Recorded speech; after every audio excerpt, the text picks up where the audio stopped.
السلام علیکم، میں افاظ وارسی کچھ جان لو کی طرف سے آپ تمام سامعین کو خوش آمدید کہتا ہوں۔ کچھ جان لو ایک ادبی تنظیم جو اپنے خطے کے ادب اور ثقافت کے اپنے نوجوانوں کے ساتھ تعلق کو بحال کرنے کی صحیح کر رہی ہے، اور اس کوشش میں ہے کہ ایک گمشدہ تعلق جو اپنے خطے کے ادب اور ثقافت سے ہمارا ہے اس کو ہم کسی طرح بحال کر سکیں۔ محرم الحرام میں مرثیہ نگاری پر ہم نے پروگرام کرنے کی صحیح کی، اور لیکن عالمی وبا کے باعث ہم اس پروگرام کو آپ لوگوں کی موجودگی میں تو نہ کر سکے، لیکن اس پروگرام کو ہم ورچوئل ریکارڈنگز کی صورت میں ہم اس کو اکٹھا کر رہے ہیں۔ اسی ضمن میں آج کا انٹرویو ہے۔ جب ہم مرثیہ نگاری کے متعلق یہ دیکھنے لگے کہ کن صاحب آراء شخصیات سے ہم بات کر سکتے ہیں، تو ایک بہت بڑی شخصیت اور بہت بڑا معتبر نام جو ہمارے سامنے آیا وہ اختر عثمان صاحب کا تھا۔ ہم نے ڈرتے ڈرتے ان سے رابطہ کیا، اور یہ ان کا بہت بڑا پن ہے، اور اس کے لیے ہم بہت مشکور ہیں کہ انہوں نے انتہائی شفقت کے ساتھ ہم سے تعلق کیا، ہم سے رابطہ قائم کیا، اور انتہائی شفقت کے ساتھ انہوں نے انٹرویو دینے پر نہ صرف رضامندی کا اظہار کیا بلکہ ہماری حوصلہ افزائی بھی کی۔ اختر عثمان صاحب شاعر، نقاد ہیں، ہم تمام لوگ ہی ان کو جانتے ہیں، ان کو بہت شوق سے پڑھتے ہیں، اور جو ان کے مداح ہیں ان کے لیے، اور جو لوگ جانتے ہیں جاننا چاہتے ہیں اختر عثمان کو، ان کے تعارف کے لیے ان کے ویسے تو تمام ہی اشعار پسندیدہ ہیں۔ میں چاہوں گا کہ ابتداءً ہم اختر عثمان صاحب کے شعروں سے ہی، اشعار سے ہی شروع کی کریں، تو میں تعارف میں کچھ ایک اشعار اختر عثمان صاحب کے جو مجھے ابھی یاد آئیں وہ میں آپ کو سنا دیتا ہوں کہ ملو کہ سلسلہ رفتگاں رہے نہ رہے، ہمارے بعد ہمارا نشاں رہے نہ رہے۔ ملو کہ سلسلہ رفتگاں رہے نہ رہے، ہمارے بعد ہمارا نشاں رہے نہ رہے۔ اور ایک جگہ آپ فرماتے ہیں کہ اپنے لیے پیمانہ بنا رکھا ہے ہم، اپنے لیے پیمانہ بنا رکھا ہے ہم نے، معیار ہے معیار سے کم کچھ نہیں کہتے، اور یوں ہی چلے آتے ہیں، واپس چلے آتے ہیں یوں ہی دامن دل تک، کچھ اشک سرے دیدہ نم کچھ نہیں کہتے۔ اور آپ کے لیے آخری شعر جو اختر عثمان صاحب کا تعارف میں سمجھتا ہوں کہ سب سے زیادہ تعارف جو انٹرویو سے پہلے وہ اس شعر میں مکمل ہوتا ہے، سن لو کہ یہ صحبت نہ بہم ہوگی پھر، سن لو کہ یہ صحبت نہ بہم ہوگی پھر، فی الحال تو موجود ہیں ہم دنیا میں۔ تو میں اب مزید آپ کے اور اختر عثمان صاحب کے درمیان حائل نہیں ہوں گا۔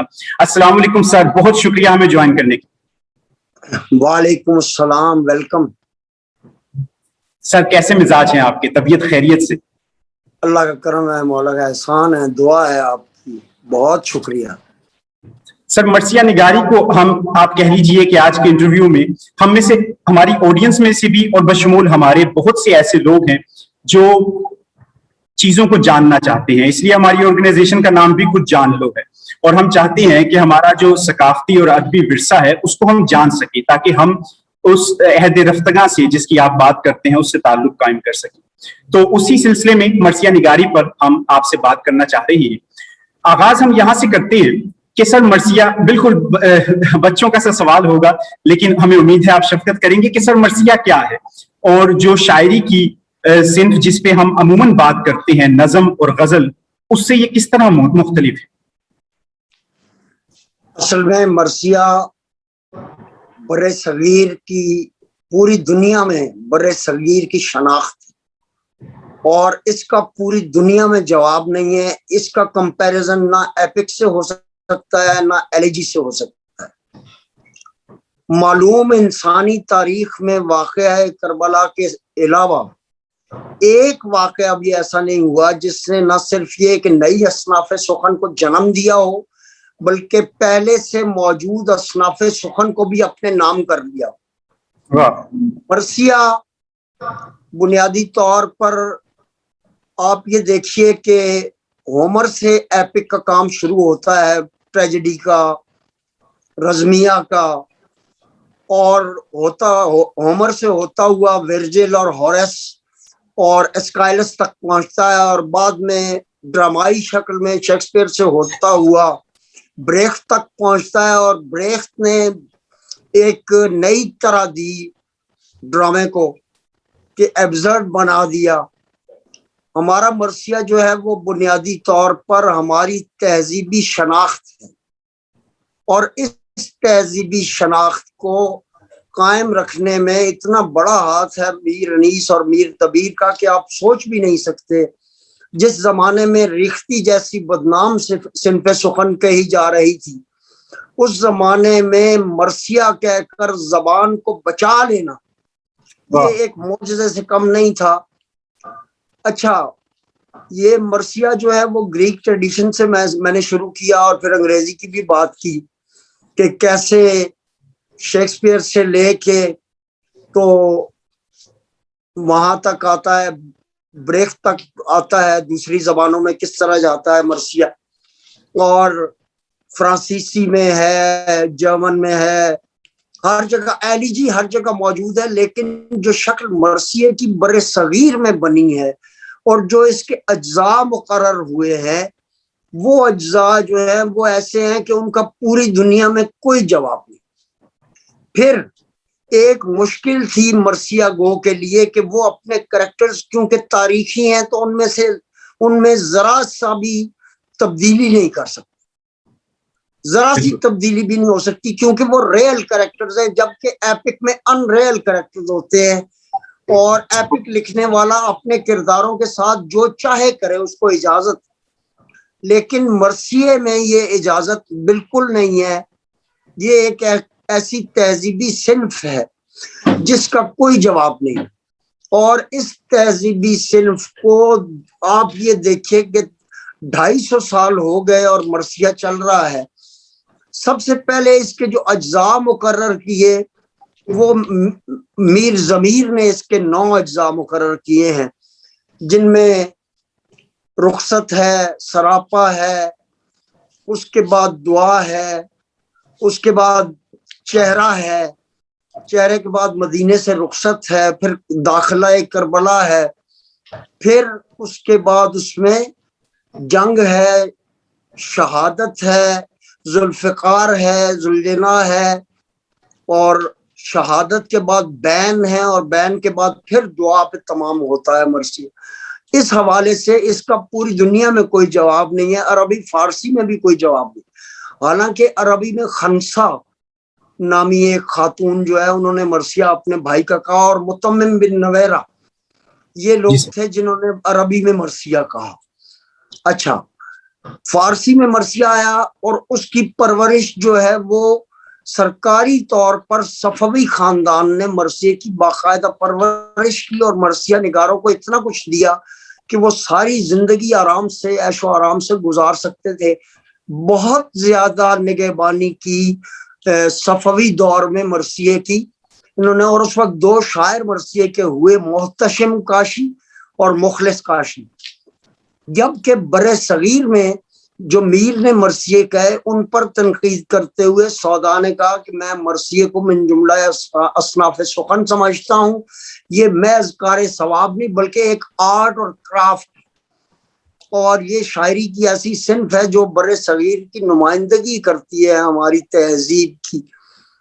تو اگرچہ میر ضمیر نے کہہ دیا تھا 10 میں کہوں 100 میں کہوں یہ ورد ہے میرا، اس طرز میں جو کہوے وہ شاگرد ہے میرا. کیا بات. اس کے باوجود بھی ان کا تتبع ہوا. میر انیس کے والد میر خلیق نے مرثیے کہے اور برابر کی چوٹ پہ میر ضمیر کی چوٹ پہ مرثیے کہے. اس کے بعد انیس دبیر کا جو دور ہے یہ مرثیے کا زرعی ترین دور کہا جاتا ہے. وہاں سے چلتا ہوا مرثیہ نسیم امروی تک آتا ہے. درمیان میں بہت سارے شاعر ہیں. نسیم امروی کے بعد آل رضا ہیں، نجم افندی ہیں، اور جمیل مظہری ہیں، اور جوش ہیں، اور دوسرے لوگ ہیں جنہوں نے موضوعاتی مرثیہ لکھا. لیکن میرے نزدیک موضوعاتی مرثیہ جو ہے وہ مرثیہ نہیں ہے بلکہ وہ مسدس کی ایک شکل ہے. جو جوش نے مرثیہ لکھے وہ نظمیں ہیں، ان کو میں انقلابی نظمیں کہتا ہوں کہ وہ استعارہ کربلا کو استعمال کر کے انہوں نے اپنی جو سیاسی سماجی معاشی اور تہذیبی صورتحال تھی اس کا بیان کیا، لیکن وہ رسا سے خالی ہے. تو یہ جو موضوعاتی مرثیہ ہے اس نے بھی ہمارے مرثیے کو توانا کیا. اس میں کوئی شک نہیں ہے کہ وحید الحسن ہاشمی سمیت ان کے جو فرزند ہیں شبیع الحسن ہاشمی شہید وہاں تک مرثیہ چلتا ہے اور جدید دور تک آتا ہے، جس میں صفدر حسین ہے، قیصر باروی ہیں اور باقی بہت سارے لوگ ہیں، قسیم ابن نسیم ہے. اور ایک پوری کتاب جو کلاسیکی مرثیے کی ہے وہ میر ضمیر اختر نقوی مرحوم کی کتاب ہے، خاندان انیس کے شعراء. بعد میں نیر مسعود نے سوانح انیس بھی لکھی اور انیس کے مرثیے اہتمام سے چھاپے بھی، اگرچہ ان کے والد مسعود حسن رضوی ادیب یہ کام کر چکے تھے، روح انیس کے نام سے مرثیے انہوں نے اکٹھے کیے. لیکن یہ مسلسل محنت کی بات ہے کہ آج ہمیں 300 کے قریب صرف انیس کے مرثیے دستیاب اور کئی جلدوں میں وہ آ سکتے ہیں. اور ان کے متوازی مرزا دبیر کے مرثیے ہیں. انیس کے فوراً بعد جو نام آتا ہے، بعض لوگ ان کو پریفرنس دیتے ہیں، بعض لوگ ان کو، میرے نزدیک انیس زیادہ بڑے شاعر ہیں اور انہوں نے بہت بڑا اور بہت عظیم کام کیا جس کا کوئی جواب نہیں ہے. وہ خدائے سخن ہیں اور انہوں نے ایسا کام کیا ہے جو ہزاروں سالوں تک یاد رکھا جائے گا. اردو زبان جہاں جہاں تک سمجھی اور بولی جاتی ہے وہاں انیس کی زبان پہنچ رہی ہے اور اس کے اتنے اثرات ہیں کہ اقبال جیسا باکمال شاعر جو ہے وہ مرد مومن کا تصور جو لیتا ہے وہ میر انیس سے لیتا ہے. اور اقبال کا جو مسدس ہے شکوہ جواب شکوہ، اگر آپ وہ دیکھیے تو اس پر بھی میر انیس کے اثرات نظر آتے ہیں. تو گویا مرثیہ جو ہے وہ برے صغیر کی خاص تہذیبی صنف سخن ہے اور اس کا پوری دنیا میں کوئی جواب نہیں ہے. میں خود کلاسیکی مرثیے کا آدمی ہوں، میں جدید یا موضوعاتی مرثیہ نہیں لکھتا اور میں نے 19 مرثیے لکھے ہیں جن میں سے 3 ابھی کتاب میری آئی ہے اشکاباد، 3 مرثیے، اس میں طویل مرثیہ اور ایک چھوٹا مرثیہ شامل ہے. تو موضوعاتی مرثیہ جو ہے میں سمجھتا ہوں کہ ایک فرار ہے، ایک کام چوری ہے، کیونکہ اصل میں شاعر تو کھلتا ہی 60-70 بند کے بعد ہے کہ یہ اس کے پاس کمال کتنا ہے، جبکہ 30-40 بند کیا کہ فراغت پا لینا جو ہے وہ میرا نہیں خیال کہ مرثیے کا حق اس طرح ادا کیا جا سکتا ہے. آپ کو ایک مرثیے کے 9 جز جو ہیں ان میں ایک ایک جز پر محنت کرنا پڑتا ہے. پھر آپ کو یہ دیکھنا پڑتا ہے کہ انیس و دبیر سے کیا رہ گیا جو آپ کو کہنا ہے. تو مرثیہ نگار کے لیے فارسی، انگریزی اور باقی زبانوں کا علم جو ہے وہ بہت ضروری ہے، تب جا کے یہ سمجھ. پھر کربلا کی تاریخ کا علم ہونا بہت ضروری ہے. پھر جو مختلف مقاتل ہیں، ابھی مخنف کا ہے مقتل ہے، سلیم بن قیس کا مقتل ہے، حمید بن مسلم کا مقتل ہے، ان تمام کا. اور پھر اسوہ رسول صلی اللہ علیہ وآلہ وسلم اور پھر امام حسین علیہ السلام کی پیدائش جو ہے اس کے حوالے سے کہ کیسے وہ جب ان کی ولادت ہوئی تو کس طرح جبریل آئے اور انہوں نے یہ بتایا کہ یہ جو تمہارا نواسا ہے یہ کربلا میں بے آب و تشنہ مارا جائے گا. اور وہاں سے وہ شروع ہوتا ہے مرثیہ اور ان کی زندگی ہی میں گویا امام حسین کے بچپن میں ہی مرثیہ گوئی شروع ہو چکی تھی. یہ جو آغا قزلباش نے کہا ہے کہ مکان ام سلمہ تھا، مثال تازیہ تھی کربلا کی خاک شیشی میں، کیا بات، مکان ام سلمہ تھا عزا خانہ محمد. واہ واہ واہ. تو جدید دور میں بھی مرثیے لکھے جا رہے ہیں، اگرچہ کلاسیکی مرثیہ بہت کم ہے لیکن یہ بھی غنیمت ہے کہ مسدس کی صورت میں کچھ لوگ لکھ رہے ہیں. جیسے ہمارے رئیس عباس ہیں بالکل نئی نسل کے، انہوں نے مرثیہ لکھا. ابرار باری مرحوم کا ایک مرثیہ جناب مسلم بن عقیل کے حال میں شائع ہو چکا ہے، سرشک اس کا نام ہے، تو ان کی زندگی میں ہی شائع ہو چکا تھا، میرے شاگردوں میں تھے وہ. اور رئیس عباس بھی جو ہیں وہ بھی ان کو میں آن کرتا ہوں. تو کراچی میں بے پناہ اچھے بہترین مرثیہ گو، موضوعاتی مرثیہ گو موجود ہیں.